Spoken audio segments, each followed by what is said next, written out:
Bienvenue sur mon podcast Minute Santé, qui fait suite aux stories santé que je faisais il y a quelques temps sur Instagram. Pour ceux et celles qui ne me connaissent pas, je suis Nadia du blog consumouslip.com.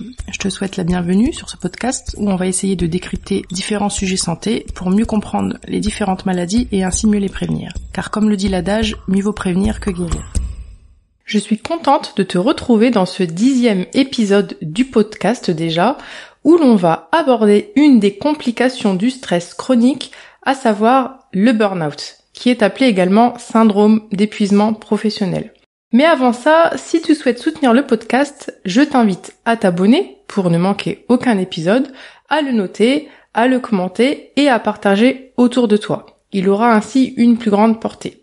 D'ailleurs, je voulais remercier As des As qui a pris le temps de laisser un commentaire sur Apple Podcast et qui me dit « Claire, des sujets intéressants et précis, merci ». Donc merci à toi pour ce message et ce retour, c'est très motivant pour la suite. Encore une fois, merci d'avoir pris le temps de supporter le podcast. Donc voyons maintenant ce qu'est le burn-out ou syndrome d'épuisement professionnel. Nous allons voir ensemble dans un premier temps à quoi il correspond, comment il se manifeste, ainsi que ses principales causes. Au fil des années, le travail a évolué. Il y a eu une transformation, et non des moindres, de l'organisation du monde du travail, aboutissant à l'émergence de nouveaux mots, dont l'épuisement professionnel ou burn-out. Le syndrome d'épuisement professionnel, donc qu'on appelle aussi le burn-out, rentre dans la grande famille des risques psychosociaux. Il est la deuxième grande pathologie liée au travail la plus fréquente en France. Il a fait l'objet de plusieurs définitions au fil des années et il n'existe pas de consensus en termes de définition. Celle qui, à mon sens, décrit le mieux le burn-out est celle de Schofeli et Hensman qui dit que le burn-out correspond à un état d'épuisement physique, émotionnel et mental qui résulte d'un investissement prolongé dans des situations de travail exigeantes sur le plan émotionnel. En ressort donc 3 dimensions à prendre en compte, et ce sont les travaux de Christina Maslach, qui est une psychologue sociale américaine, qui ont permis de mettre en évidence ces 3 grandes dimensions du burn-out, qui sont premièrement l'épuisement émotionnel, qui va se traduire par un épuisement donc émotionnel, psychique et physique. La personne va se sentir littéralement vidée, vide. Deuxièmement, le cynisme, ou encore appelé la dépersonnalisation. La personne va devenir négative, elle va se détacher, se désengager de son travail ou encore de ses collègues de travail. Il s'agit en quelque sorte d'une réaction d'autodéfense. Et enfin, la diminution de l'accomplissement personnel au travail. La personne souffrant de burn-out perd confiance en elle et se dévalorise. En résumé, dans l'épuisement professionnel, tout s'épuise. L'engagement professionnel, les émotions, l'adéquation entre l'état de santé de l'épuisé et son poste de travail. Mais quels sont les symptômes de ce fameux burn-out et comment le reconnaître ? Malheureusement, le diagnostic de burn-out se fait encore trop souvent trop tard, c'est-à-dire à un stade déjà bien avancé. En effet, les personnes atteintes de burn-out sont le plus souvent dans le déni de leur état. C'est le plus souvent leur entourage qui va s'en rendre compte avant. Voyons ensemble quelques-uns des symptômes qui peuvent faire penser au diagnostic de burn-out. Mais une petite parenthèse avant de commencer, on parle de burn-out et de syndrome d'épuisement professionnel, mais il faut savoir qu'en vérité, ça peut toucher un chômeur ou même une maman au foyer qui reste un travail et un métier à part entière. Fermeture de la parenthèse. Donc on peut diviser ces symptômes en 5 grandes catégories.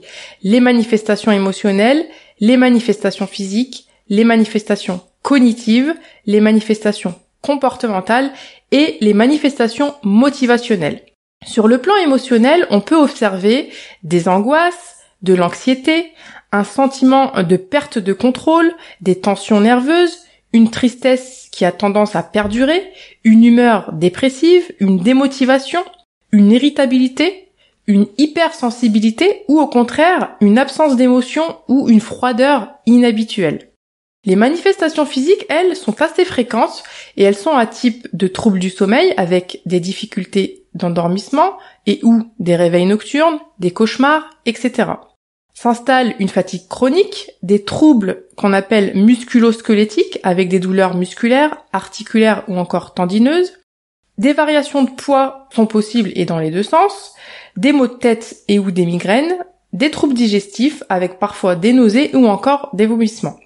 Le burn-out a également des conséquences sur les capacités intellectuelles de l'épuisé et peut entraîner par exemple sur le plan cognitif des difficultés de concentration, des difficultés d'attention, des difficultés à faire plusieurs tâches à la fois, des difficultés à prendre des décisions, des troubles de la mémoire avec des oublis fréquents.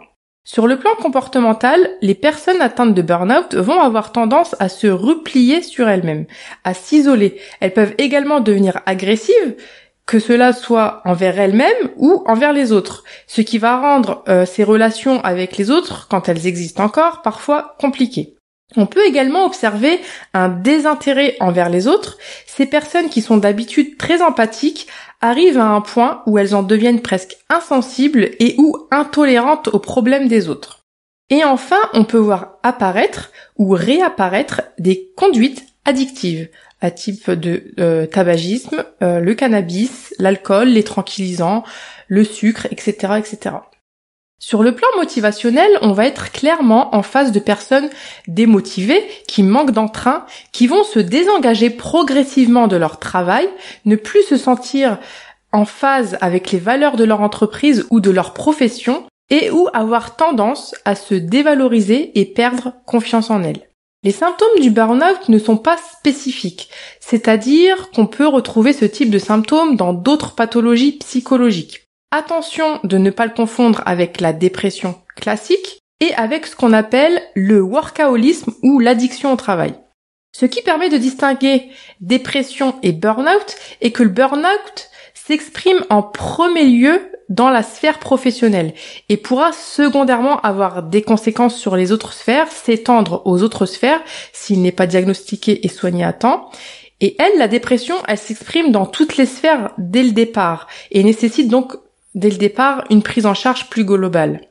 La personne dépendante au travail se surinvestit également, sauf qu'il ne s'agit pas d'une demande de la hiérarchie. Ce sont eux-mêmes qui s'infligent ces heures supplémentaires et qui font toujours plus que ce qu'on leur demande.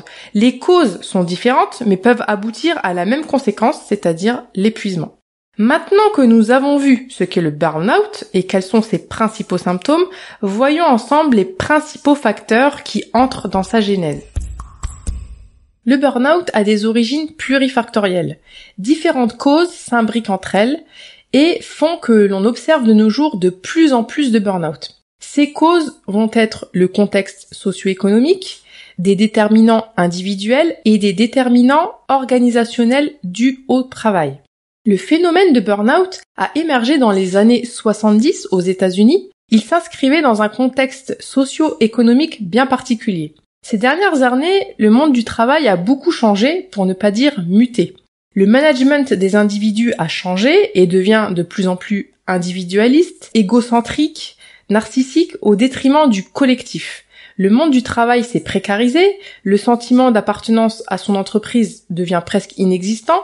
Tous ces changements sont le propre reflet du changement de notre société qui ces dernières années s'est transformée en pure société individualiste de surconsommation où tout va tout le temps trop vite et à 1000 à l'heure. C'est dans ce contexte global que le burn-out a pu faire son lit. Les déterminants individuels sont également une des causes. Tout le monde, bien entendu, peut faire un burn-out, mais certains types de personnalités sont plus à risque. Ce sont typiquement les personnes plutôt meneuses, surinvesties, altruistes, perfectionnistes, qui se donnent perpétuellement des défis. On les appelle aussi les personnalités de type A. Vient ensuite un certain nombre de facteurs de risque appelés facteurs de risque psychosociaux qui ont été classés en 6 grandes catégories par le rapport Golac. Il s'agit de l'intensité et de l'organisation du travail, des exigences émotionnelles, de l'autonomie et de la marge de manœuvre, des relations dans le travail, des conflits de valeurs et de l'insécurité de l'emploi. Voyons ensemble ces facteurs plus en détail. Commençons par l'autonomie au travail. Dans cette catégorie, un certain nombre de paramètres peuvent être source de stress. Par exemple, le manque d'autonomie qui peut induire de l'ennui, de la monotonie au travail et une perte de sens au travail. Trop d'autonomie peut également être à l'origine d'un stress par peur, par sentiment d'insécurité et par manque de cadre. Ne pas pouvoir organiser son travail comme on l'entend, ne pas pouvoir s'arrêter quand on le souhaite, ou encore le fait de manquer de ressources pour faire correctement son travail sont également des sources de stress non négligeables. Il peut s'agir aussi de délais par exemple non raisonnables ou encore de contraintes de temps. Deuxièmement, les exigences émotionnelles. Chaque métier comporte sa part d'exigences émotionnelles, mais il est vrai que les métiers avec un contact avec le public ou les métiers comportant des travaux dangereux sont plus exposés. Ces exigences émotionnelles vont concerner par exemple, comme je viens de le dire, toutes les professions où il y a une relation avec le public, les professionnels de santé, les professions de sécurité, etc., etc. Le stress, dans ces cas-là, va pouvoir venir de ces relations quand elles sont violentes et ou désagréables. C'est le fait de devoir garder, par exemple, son professionnalisme devant des personnes irrespectueuses, etc., etc. Cela peut également se retrouver dans les métiers d'aide où les personnes doivent cacher leurs émotions et où sont en contact fréquemment avec la souffrance et la détresse des autres. Dans les métiers avec des travaux dangereux, cela, par exemple, va concerner plutôt la peur d'accidents ou d'événements graves. Donc tu vois bien que dans tous ces cas, l'état émotionnel de la personne est soit sous tension, soit dans le contrôle, ce qui peut générer du stress sur le long cours, et si les personnes n'ont pas de bonne stratégie de gestion du stress, ça peut malheureusement se compliquer en burn-out. Troisièmement, les conflits de valeurs. Cela peut être le fait d'être dans un conflit éthique entre son travail et ses convictions. Prenons un exemple. Le fait de devoir mentir dans son travail, ou bien l'exemple du banquier en est un bon. Admettons qu'un banquier ait des objectifs chiffrés, il doit écouler tant de contrats de crédit par mois. Pour y arriver, il devra proposer presque à tous ses clients, y compris ceux qui n'en ont pas besoin, et même à des clients à qui cela pourrait être délétère, c'est-à-dire avec un risque d'endettement ou autre. Les gens sans scrupules y arriveront, mais chez un banquier pour qui ça rentre en conflit avec ses valeurs, il va se retrouver dans une véritable impasse. Les conflits de valeurs, ça peut aussi être le fait de ne pas avoir les ressources nécessaires pour faire du travail de qualité. C'est ce qu'on appelle la qualité empêchée. Ou bien encore le fait de ne pas trouver de sens dans son travail et de se sentir ainsi inutile. Le quatrième facteur de risque, ce sont les exigences du travail. Cela peut concerner l'intensité, mais aussi la durée du travail. Les métiers les plus stressants sont ceux soumis à une cadence, à un rythme imposé, ou bien encore trop complexe ou à forte responsabilité. Le travail pendant des horaires non physiologiques, comme le travail de nuit par exemple, peut aussi générer du stress. D'autres paramètres sont stressants, comme le fait d'avoir des objectifs flous ou surréalistes, le fait d'avoir des injonctions contradictoires, une surcharge de travail, des heures supplémentaires trop importantes, des interruptions de tâches trop fréquentes, etc., etc. Sont à prendre en compte dans cette catégorie l'ambiance physique au travail. Par exemple, le fait de travailler dans le froid ou à la chaleur, dans un bruit permanent, ce qui peut être une source de stress supplémentaire. Cinquièmement, les relations au travail. Tout ce volet concerne les rapports aux autres. Le rapport avec les collègues, avec la hiérarchie quand on en a une, les clients, etc. Mais aussi toutes les questions de discrimination au travail. Et enfin, le sentiment de reconnaissance qui peut se voir atteint par exemple si le salaire n'est pas gratifiant, si la personne n'est pas félicitée pour son travail, mais par contre réprimandée quand ça ne va pas. On peut les diviser grossièrement en 3 grandes familles, les conflits, le harcèlement et la reconnaissance au travail.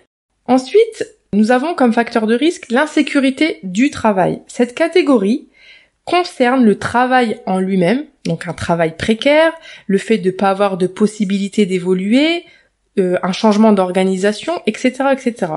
Ce qui peut donner des personnes qui restent en poste malgré une souffrance de par la situation socio-économique actuelle. Ce sont des personnes qui ont peur de perdre leur emploi. Donc ceci va constituer un facteur de risque de burn-out à part entière également. Maintenant que nous avons vu les différentes causes pouvant entrer dans la genèse du burn-out, voyons ensemble les grandes lignes de sa prise en charge. Encore une fois, c'est une des pathologies où il est mieux de prévenir que de guérir, car la guérison, une fois le burn-out là, est possible, mais longue et fastidieuse. Comment prévenir le burn-out? En apprenant à gérer son stress, à gérer les conflits, à mieux s'organiser et en agissant sur les collectifs de travail pour favoriser le bien-être au travail et donc d'agir sur les facteurs qu'on vient de citer et de dépister les cas à risque avant qu'il ne soit trop tard. Quand le burn-out est là, la prise en charge va être différente d'une personne à l'autre en fonction de la sévérité des symptômes et en fonction du stade du burn-out. Il va falloir traiter les symptômes et les causes. La prise en charge globale peut parfois nécessiter une prise en charge médicamenteuse dans certains cas très graves ou bénéficier de seulement une psychothérapie. Mais dans tous les cas, la prise en charge par psychothérapie est nécessaire et n'est pas une option. Elle peut se faire à l'aide d'un psychiatre et ou conjointement d'un psychologue du travail et ou d'une psychologue clinicienne. Pour le traitement global, j'ai donné plusieurs pistes d'action dans l'épisode sur le stress et aussi sur l'épisode sur la dépression. Je te laisse aller les écouter ou les réécouter, ce sont les mêmes principes qui s'appliquent ici encore une fois. Traiter la personne individuellement n'est pas suffisant. Le contexte professionnel est à prendre en compte pour y déceler d'éventuels dysfonctionnements et voir ce qui peut être amélioré. C'est un long travail et qui mobilise différents acteurs, les salariés, les employeurs, les médecins, les psychologues, les instances paritaires parfois, etc., etc. Grossièrement dit, il faut soigner le travail sous peine de ne jamais crever l'abcès. Pour les personnes qui sont leurs propres patrons, ça va être la même chose. Ça va être d'analyser les dysfonctionnements et de les corriger en fonction.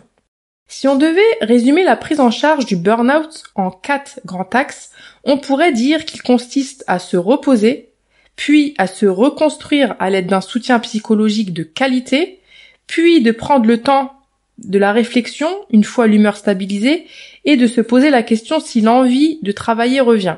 Et enfin, de se préparer, si le retour au travail est possible, de façon collective avec les différents acteurs concernés. Tu l'auras compris, la prévention prime en matière de burn-out. Une fois là, le traitement est plurifactoriel, à la fois sur l'environnement professionnel et sur le malade. On a vu dans cet épisode ce qu'était le burn-out et les 3 dimensions principales qui le caractérisent et qui sont utilisées en pratique clinique pour le dépister, à savoir l'accomplissement personnel, l'épuisement qui est à la fois mental, physique et émotionnel, et enfin la dépersonnalisation. Les symptômes du burn-out sont riches et non spécifiques, ce qui fait qu'il est parfois confondu avec la dépression classique ou avec ce qu'on appelle le workaholisme ou addiction au travail. Ces symptômes peuvent être émotionnels, physiques, motivationnels, cognitifs ou encore comportementaux.